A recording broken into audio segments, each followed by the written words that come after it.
قال الذين استكبروا إن كل فيها إن الله قد حكم بين العباد صدق اللہ العظیم۔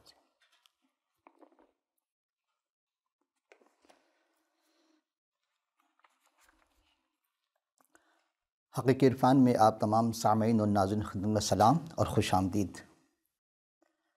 عزیزم، آج ایک نئے ذکر کے ساتھ اسماء الحسنہ یعنی مظہر صفات خداوندی میں یا حکم دا جج، آج ہم اس میں سیکھیں گے کہ پروردگار کس کو کیا حکم دیتا ہے، اور جو حکم دینے والے ہیں وہ جس کو حکم دیا تھا کیا وہ عمل کرتے ہیں، اگر عمل نہیں کرتے پھر کیا ہوگا۔ اس دعا کے ساتھ کہ رب العالمین اس نئے دن میں کے آغاز میں اور اس پروگرام کی توسط سے خداوند ہم سبوں کو صحیح معنوں میں علم حقیقی عرفان سے آگاہی عطا فرمائے، آپ تمام کو برکت، فضل اور رحمت عطا فرمائے، اور ہمیں صحیح معنوں میں وہ آخری ایام جسے یوم القیامہ کہا جاتا ہے یا آخرت کہا جاتا ہے، خدا اس دن کے حکم سے، اس دن کا جو حاکم ہوگا، خدا ہمیں اس دن کے لیے ہمیں تیار کرنے والا بنائے۔ عزیزو، قال الذین استکبروا انا کل فیہا ان اللہ قد حکم بین العباد، یہ سورہ غافر یا سورہ مومن کہا جاتا ہے، اس کو 24واں پارہ ہے اور 40واں سورہ ہے، آیت نمبر 48۔ پہلے جو میں ترجمہ پیش کروں گا وہ فتح محمد جالندھر صاحب کے ترجمہ سے ہے، صفحہ 812 میں ہے۔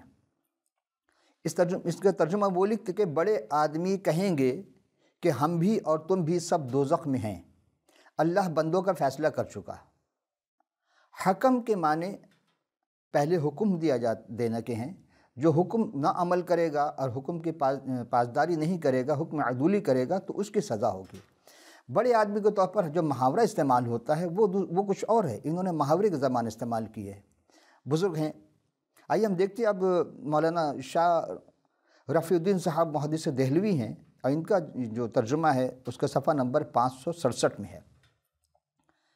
کہیں گے وہ لوگ جو تکبر کرتے ہیں، کچھ بہتر، ان کا ترجمہ کچھ بہتر ہے ان سے۔ قال الذین استکبروا، یعنی جو استکبار کرنے والے ہیں، تکبر کرنے والے ہیں، وہ کہیں گے انا کل فیہا، کہ بے شک، انا جہاں بھی لفظ آتا ہے اس کے معنی بے شک کے ہیں۔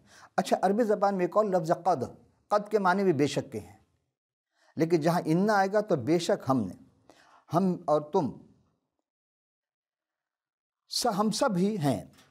ان اللہ، پھر یہاں بھی آیا کہ بے شک تحقیق ہوئی ہے، اور انہوں جو استعمال کیا بیچ اس کے تحقیق اللہ نے، قد حکمہ، کہ پھر تحقیق کا حکم کیا ہے، بین العباد، اپنے بندوں کے درمیان۔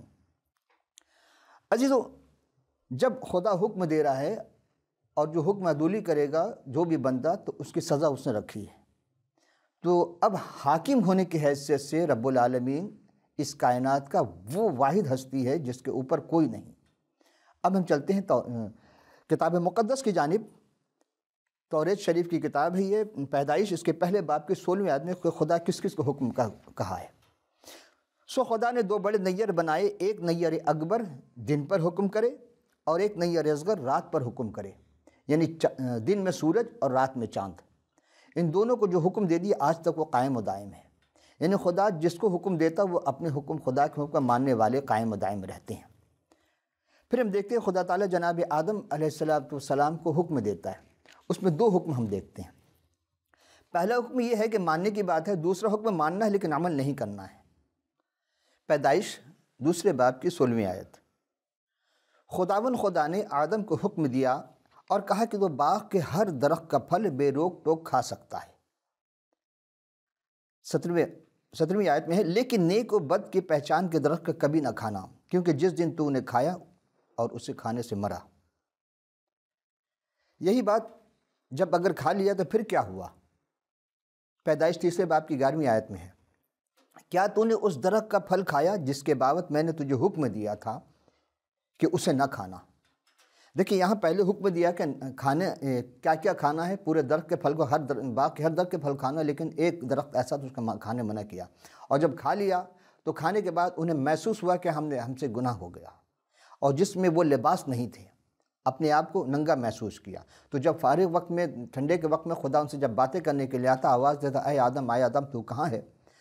تو آپ نے اپنے آپ کو پتھروں میں چھپایا ہوا تھا، کہا کہ میں پتھروں میں چھپا ہوا ہوں۔ تو سامنے کیوں نہیں آیا؟ کہا کہ اس لیے کہ میں ننگا ہوں۔ پھر خدا نے کہا کیا تو نے اس درخت کا پھل کھایا جس کے بعد میں تجھے منع کیا تھا؟ یہ حکم تھا۔ پھر ہم دیکھتے ہیں کہ آگے اور بھی حکم کس کس کو خدا دیتا ہے۔ پیدائش اور یہ 6 باب کی 22ویں آیت سے، اور نوح نے یوں کہا جیسا خدا نے اسے حکم دیا تھا ویسے ہی عمل کیا۔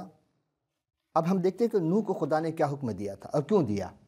جب زمین پر گناہ بہت زیادہ بھر گئے اور بے انتہا جب گناہ ہو گیا، تو خدا نے نوح سے کہا تھا کہ کچھ تو کشتی بنا، گوبر کی لکڑی کی کشتی بنانے کہا تھا، اور پھر اس میں کہا تھا کہ دیکھو اس کشتی کی جو لمبائی ہے وہ 300 ہاتھ، چوڑائی 50 ہاتھ اور اونچائی 30 ہاتھ ہو۔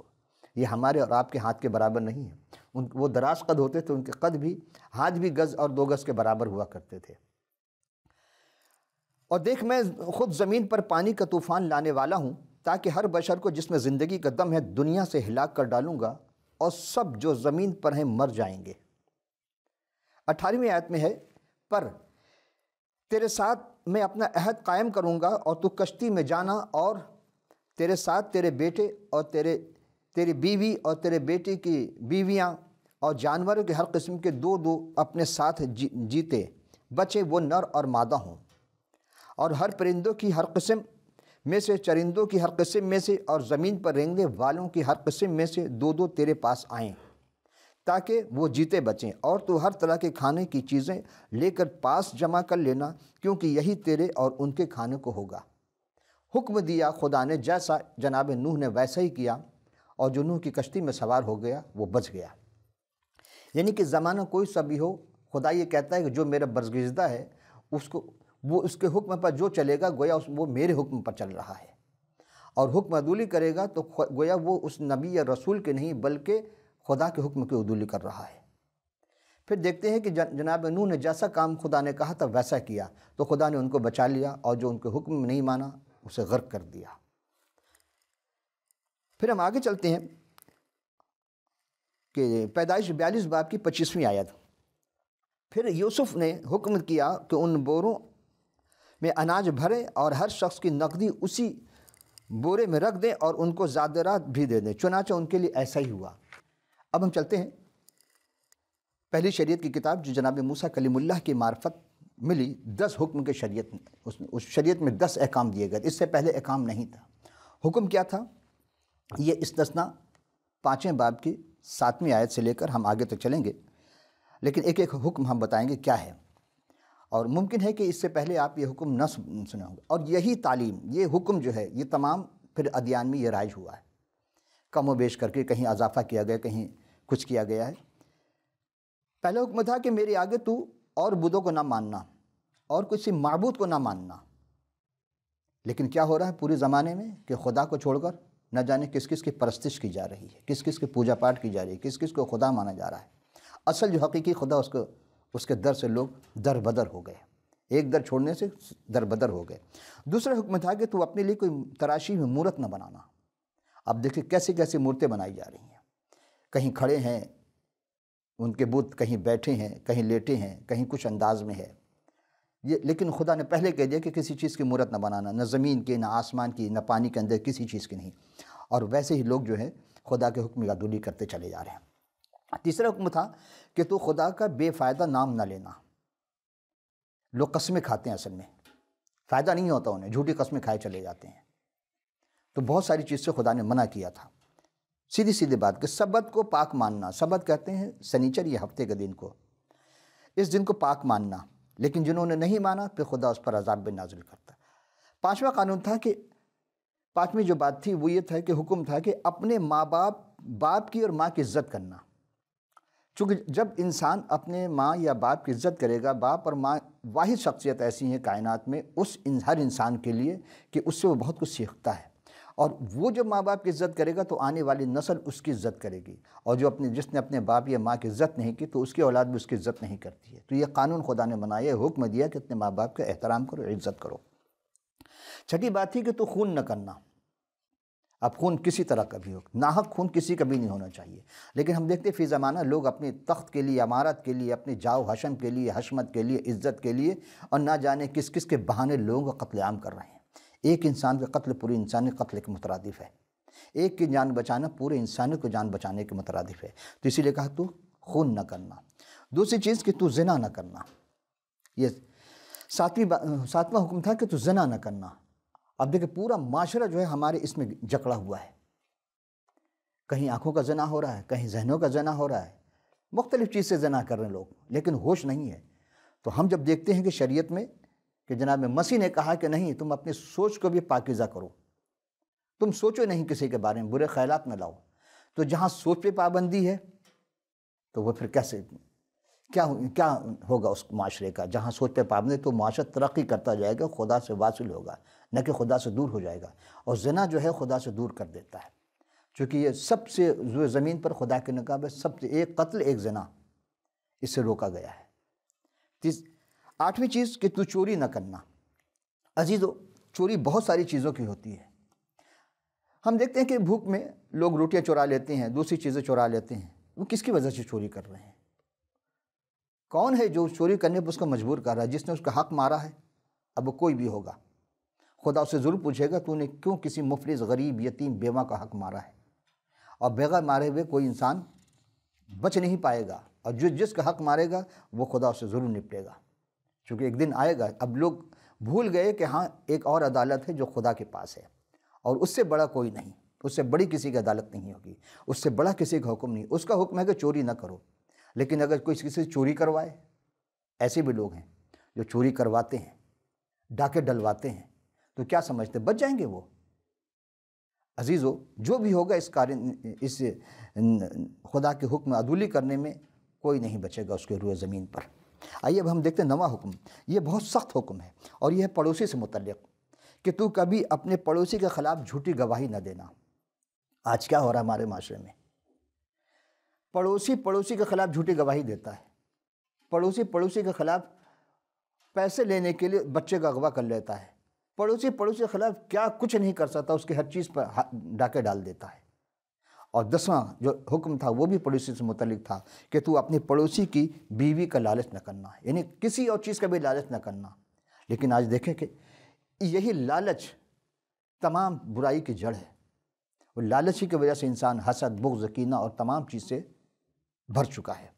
تو جو چیز انسان کے اندر جاتی وہ اس کو اتنا گناہ گار نہیں کرتی، جو اندر سے نکلتی وہ انسان کو زیادہ گناہ گار کرتی۔ یہی جناب مسیح فرماتے ہیں کہ تم اپنے آپ کو آراستہ کر لو اور خدا سے دعا کرتے رہو، خدا تمہیں بچائے گا، اور خدا بچاتا ہے۔ عزیزو، اب دیکھیے 10 احکامات تھے، تو جن لوگوں نے، یعنی جناب موسیٰ کلیم اللہ نے اس بات کو لا کر کے اپنے امت کے سامنے پیش کی، تو جو لوگ جناب موسیٰ کی بات مان گئے وہ کیا ہوئے؟ یعنی انہوں نے گویا خدا کی بات کو مانا، اور جنہوں نے موسیٰ علیہ السلام کی اس بات کا انکار کر دیا تو کس کو انکار کی دیا؟ خدا کی باتوں کا انکار کر دیا۔ یہاں ایک بات سمجھ میں آتی ہے جو شریعت بتائی گئی ہے موسوی شریعت میں، کہ جو خدا اور نبی کی بات کو نہیں مانتا ہے وہ کیا ہوتا ہے؟ وہ کافر ہو جاتا ہے۔ جو گستاخی کرتا ہے وہ کافر ہو جاتا ہے۔ ہمیں تو یہ سمجھائے گا کہ جو خدا کی بات کو انکار کر دیا گویا وہ بھی کافر ہو گیا، تو وہ اس نے گستاخی کی، اور جو رسول کی بات کو انکار کر دیا وہ بھی گستاخی کر چکا۔ تو شریعت یہ بتا رہی ہے، اور اس کی سزا کون دے گا؟ خدا دے گا۔ انسان کو حق نہیں کہ وہ سزا دے۔ آئیے ہم چلتے ہیں گنتی اس کے 21ویں باب کی 4 تا 9 آیت۔ پھر انہوں نے کوہ ہور سے روانہ ہو کر بحر قلزم کا راستہ لیا تاکہ ملک ادوم کے باہر گھوم کر جائیں، لیکن ان لوگوں نے جان اس راستے سے عاجز آ گئی۔ یہ کون لوگ ہیں؟ جناب موسیٰ علیہ السلام کے چلنے والی وہ جو امت تھی وہ چل رہی تھی۔ اور 5ویں آیت میں، اور لوگ خدا کی اور موسیٰ کی شکایت کر کے کہنے لگے، جو میں اس سے پہلے گفتگو کر رہا تھا یہ اب اس کے متصل ہو گئی وہ بات، کہ تم کیوں ہم کو مصر سے بیابان میں مرنے کے لیے لے آئے؟ کتنا سخت جملہ خدا اور رسول یعنی موسیٰ کلیم اللہ کے لیے اور خدا کے لیے شکایت کر رہے ہیں۔ اور وہ لوگ خدا کی اور موسیٰ کی شکایت کر کے کہنے لگے کہ تم کیوں ہم کو مصر سے بیابان میں مرنے کے لیے لے آئے؟ یہاں تو روٹی ہے اور نہ پانی، ہمارا جی اس نکمی خوراک کو سے کراہیت کرتا ہے۔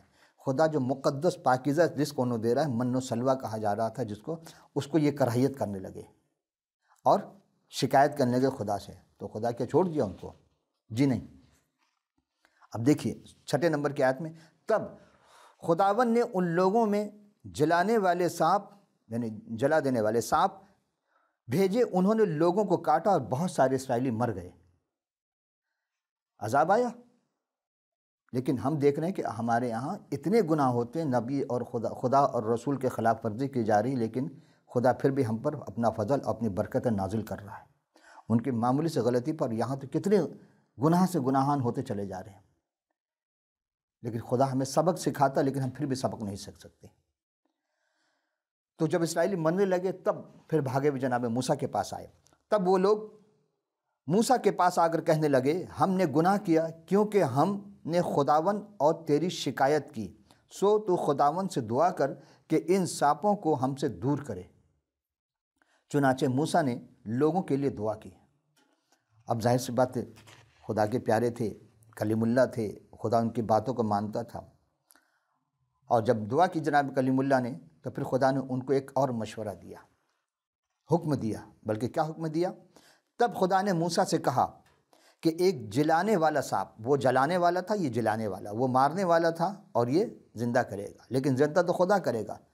لیکن اس کا آگے چل کے ہم دیکھتے ہیں کہ وہ جلانے والا سانپ بنا لے اور اسے ایک بلی کے اوپر لٹکا، اونچی جگہ پر بلی پر لٹکا دے، اور جو سانپ کا ڈسا ہوا اس پر نظر کرے گا وہ جیتا بچے گا۔ یعنی سانپ نے جس چیز کو ڈس چکا ہے، وہ جیسے اس سانپ پر نگاہ کرے گا وہ بچ جائے گا۔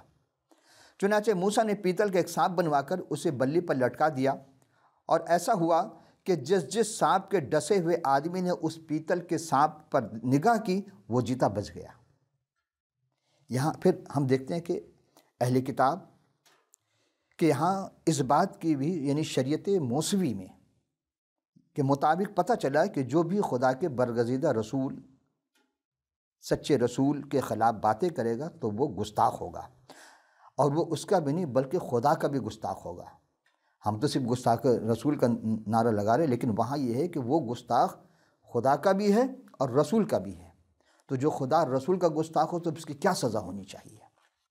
یہ تو شریعتی عدالت ہیں، وہ فیصلہ کریں گی، لیکن خدا ضرور ان سے نپٹے گا، چونکہ اس کے نے ایک دن مقرر کیا ہے اور وہ دن کا وہ مالک ہے۔ آئیے ہم چلتے اب متی 5ویں باب کے 17 سے 20 آیت کی جانب۔ اس میں ہم دیکھتے ہیں کہ کتاب کے بارے میں بہت زیادہ شور ہے کہ جناب یہ منسوخ ہو گئی ہے اور یہ باطل کتاب ہے، اسے پڑھنا بالکل منع ہے چونکہ اس میں رد و بدل کی گئی ہے۔ آئیے ہم پوچھتے ہیں اسی انجیل سے کہ کیا یہ تبدیل ہو گئی؟ اور اس کے لیے اگر آپ جاننا چاہیں گے تو بہت تفصیل کے ساتھ ہماری گفتگو ہو چکی ہے عصمت و تورات انجیل کے عنوان سے، اور ہم نے پیدائش سے لے کر کے آخر تک کی کتابوں کا ہم نے اس میں حوالہ دیا۔ جو بزرگ آئے یہاں پر خدمت انجام دی ان کے ریفرنس تھے، اس میں بہت ساری باتیں، لیکن ہم پھر آپ کی توجہ اس آیت کی جانب لے جاتے ہیں کہ جناب مسیح نے کیا فرمایا۔ یہ نہ سمجھو کہ میں توریت یا نبیوں کی کتابوں کو منسوخ کرنے آیا ہوں۔ کیا فرمایا؟ یہ نہ سمجھنا کہ میں توریت یا نبیوں کی کتابوں کو منسوخ کرنے آیا ہوں۔ تو پھر کس لیے آئے تھے؟ منسوخ کرنے نہیں بلکہ پورا کرنے آیا ہوں۔ کتنی خوبصورت بات کہ آپ اسے تکمیل کے لیے آئے ہیں۔ کیونکہ میں تم سے سچ کہتا ہوں جب تک آسمان اور زمین ٹل نہ جائیں ایک نقطہ یا شوشہ توریت سے ہرگز نہ ٹلے گا، جب تک سب کچھ پورا نہ ہو جائے۔ یعنی جو حکم خدا نے ازل میں رکھا تھا اور جناب مسیح کے آنے کے بعد پھر جو حکم ہے وہ جب تک پورا نہیں ہوگا یہ ٹل نہیں سکتے۔ 19ویں نمبر آیت میں ہے کہ پس جو کوئی اس چھوٹے سے چھوٹے حکموں سے بھی کسی کو توڑے گا، کوئی بھی حکم جو بھی توڑ دے گا، اس وقت سے لے کے جب جناب مسیح نے کہا، بلکہ اس سے پہلے جو شریعت کی باتیں ہو رہی تھیں اور قیامت تک کی اب باتیں ہو رہی ہیں کہ جو بھی جب بھی توڑے گا، اور یہی آدمی کو سکھائے گا، یعنی یہی چیزیں انسان کو بھی سبق آموز ہے، وہ آسمان کی بادشاہی میں سب سے چھوٹا کہلائے گا، لیکن جو ان پر عمل کرے گا، اس کی تعلیم دے گا، آسمان کی بادشاہی میں بڑا کہلائے گا۔ کیا مطلب آسمان کی بادشاہی؟ یہ حشر کی بات ہو رہی ہے۔ یہ زمین لپیٹ دی جائے گی، یہ آسمان نیا بنایا جائے گا، اور خدا جو ہے وہ سورہ بقرہ آیت نمبر 210 کے مطابق کہ خدا فرشتوں کے ساتھ نزول کرے گا۔ یا اس کی تفصیل ہم آگے چل کے پھر پیش کریں گے، اور اس میں ہم اس لیے آپ کو پیش کر رہے ہیں کہ تاکہ سمجھیں کہ حشر کا میدان ہوگا تو کیا ہوگا، لوگ تو افراتفری کے ہوں گے، نفسا نفسی کے عالم میں ہوں گے، تو پھر کیا وہاں فرشتے ہمارے لکھے ہوئے اعمال کو پیش کریں گے؟ جی نہیں، وہ بات ہی کچھ ہوگی۔ یہ ہم آپ کو جب عدل کے عنوان سے ہم گفتگو کریں گے اس میں اس کی تفصیل ہم بتائیں گے آپ کی خدمت میں۔ تو کیا ہوگا کہ آسمان کی بادشاہی میں اسے بڑا مانا جائے گا، کیونکہ میں تم سے سچ کہتا ہوں اگر تمہاری راستہ بازی فقیہوں اور فریسیوں کے راستہ بازی سے زیادہ نہ ہوگی، چونکہ وہ فقیہ فریسی دیکھ چکے تھے، وہ علم رکھتے تھے شریعت کی اور دوسری علوم سے آراستہ تھے، لیکن دیکھنے کے باوجود انہوں نے جناب مسیح کو نہیں مانا۔ مان گئے تنہائی میں، لیکن مجمع عام میں ان کا انکار کرتے رہے۔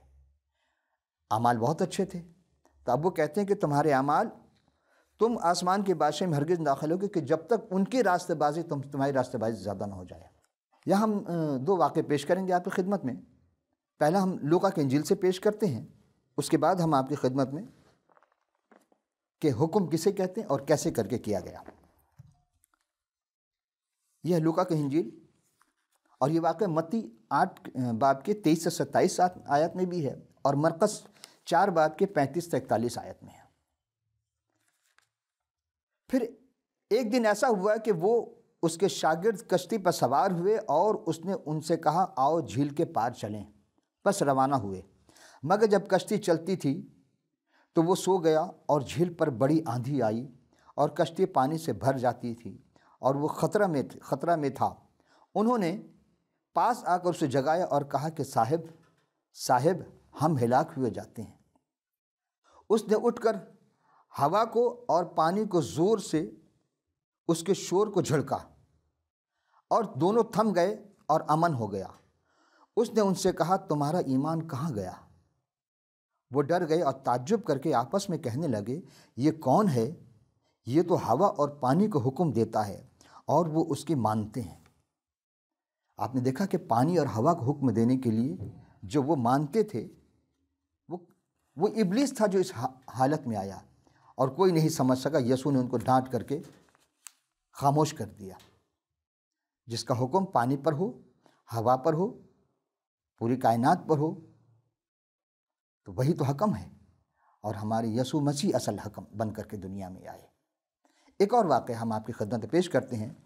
یہ ایک زنا میں پکڑی گئی ایک عورت ہے، اور یہ واقعہ یہ ہے یوحنا 8ویں باب کی پہلی تا آپ اس کو 11ویں آیت میں دیکھ سکتے ہیں۔ ہوا یہ کہ جب وہ پکڑی جاتی ہے تو یہ لوگ آزمانے کے لیے جناب مسیح کے پاس آتے ہیں کہ اگر یہ اس پر زنا کا الزام لگایا گیا، لیکن وہ دوسرا شخص نہیں لایا گیا جو اس کے ساتھ عورت کے ساتھ تھا، یہ زنا میں پکڑی گئی ہے۔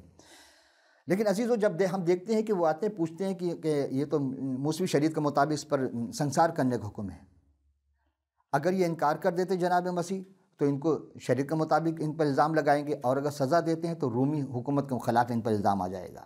لیکن آپ نے کہا کہ اچھا ٹھیک ہے، اگر شریعت کے مطابق الزام ہے، تو آپ نے پوچھا کہ اچھا تم میں سے پہلا پتھر وہ مارے جس نے زندگی میں کوئی گناہ نہ کیا ہو۔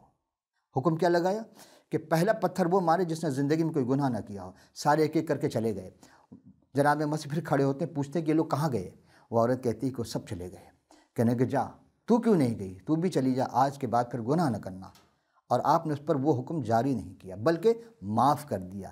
یسوع وہ ہیں جو حکم رکھتے ہیں اور گناہ گاروں کو، خطا کاروں کو، سیاہ کاروں کو معاف کر دینے والے ہیں۔ اور جب حشر کے دن ہوگا تو آپ کتنے لوگوں کو معاف کریں گے جو انہیں قبول کرے گا۔